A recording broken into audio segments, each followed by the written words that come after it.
Hi guys, എല്ലാവർക്കും സുഖമല്ലേ? നമ്മളെല്ലാവരും ആഴ്ചയിൽ ഒന്നെങ്കിലും വീടുകളിൽ താളിപ്പ് ഉണ്ടാക്കാറുണ്ട്.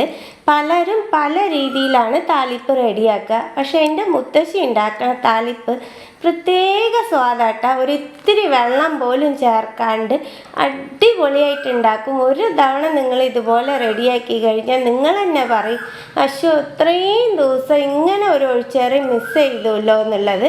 അപ്പോൾ ഇന്നത്തെ സ്പെഷ്യൽ താളിപ്പ്.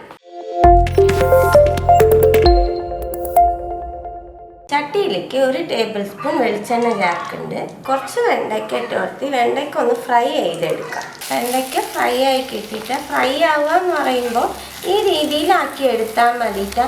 ഒരുപാട് ഫ്രൈ ആയി അങ്ങോട്ട് ചുരുങ്ങി അങ്ങോട്ട് പോകണ്ട. എന്നാൽ ഈ വെണ്ടയ്ക്കയില വഴുവഴുപ്പ് പൂവും വേണം. ആ രീതിയിലാക്കി എടുത്താൽ മതി. 1/4 ടീസ്പൂൺ മഞ്ഞൾപ്പൊടി, കൂട്ടാനിൽ ആവശ്യമായിട്ടുള്ള ഉപ്പ് മിക്സ് ചെയ്ത് കൊടുക്കാം.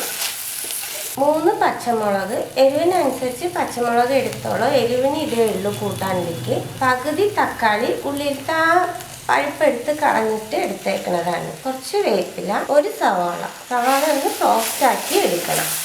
ഈ എണ്ണയൊന്നും ചേർക്കണ്ടാട്ട. ഈ ഉള്ള എണ്ണയിൽ തന്നെ എല്ലാം റെഡിയാക്കിയാൽ മതി. സവാള സോഫ്റ്റ് ആകുമ്പോഴേക്കും ഒരു 10-15 ചെറിയ ഉള്ളി എടുത്തിട്ടുണ്ട്. ഇതൊന്ന് ചതച്ചെടുക്കാം. ഈ താളിപ്പിൽ നമ്മൾ ഒരു തുള്ളി വെള്ളം ചേർക്കില്ല. വെള്ളത്തിന് പകരം കഞ്ഞിവെള്ളമാണ് ഉപയോഗിക്കുക. തലേ ദിവസം ചോറ് വെച്ച കഞ്ഞിവെള്ളമോ അല്ല അന്നത്തെ ചോറിൻ്റെ കഞ്ഞിവെള്ളമോ ഏത് വെള്ളം ഉണ്ടെങ്കിലും നിങ്ങൾക്ക് എടുക്കാട്ട. നമ്മൾ ഈ കഞ്ഞിവെള്ളം വെണ്ടയ്ക്കയിലേക്ക് ചേർത്ത് കൊടുക്കാം. കഞ്ഞിവെള്ളം ചേർത്ത് നല്ലോണം വെട്ടി തിളയ്ക്കണം.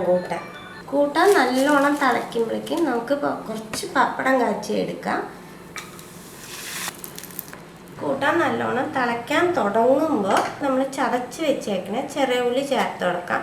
ഉള്ളിയുടെ അളവ് എന്ന് പറയുന്നത് നിങ്ങൾക്ക് ചെറിയ ഉള്ളി എത്ര ഇഷ്ടമോ അതനുസരിച്ച് ചേർത്തോളൂ കേട്ടോ. കുറവായാലും കുഴപ്പമില്ല, കൂടുതലായാലും കുഴപ്പമില്ല. ഇഷ്ടമനുസരിച്ച് ചേർത്താൽ മതി. ഉള്ളി ചേർത്തതിന് ശേഷം നല്ലോണം ഒന്ന് വെട്ടി തിളച്ചോട്ടെ. ഇത്രയേ ഉള്ളൂ കേട്ടോ നമ്മുടെ താളിപ്പ്. ഉള്ളിയൊക്കെ ചേർത്ത് നല്ലോണം വെട്ടി തിളച്ചു. ചോറിന് ഇത് മാത്രം മതി. ഇത്രയ്ക്ക് സ്വാദുള്ള ഒരു ഒഴിച്ചു കൂട്ടാനാണ്. നിങ്ങൾ തീർച്ചയായിട്ടും ട്രൈ ചെയ്ത് നോക്കേണ്ട ഒരു കൂട്ടാനാണ്.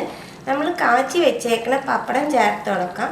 നിങ്ങൾ ഊണ് കഴിക്കണ സമയത്ത് എടുത്ത് ഈ പപ്പടം ചേർത്താൽ മതി. അതിൻ്റെ മുമ്പേ ചേർത്ത് വെക്കേണ്ട. ഞാനിപ്പോൾ വീഡിയോനായ കാരണമാണ് ഇപ്പം ചേർത്ത് നിങ്ങൾക്ക് കാണിച്ചു തരുന്നത്. ഒന്ന് മിക്സ് ചെയ്ത് കൊടുത്ത് ഫ്ലെയിം ഓഫ് ആക്കാം. പപ്പടം ചേർക്കുമ്പോൾ കൂട്ടാൻ ഒന്നും കൂടി കൊഴുപ്പായിക്കോളൂ കേട്ടോ.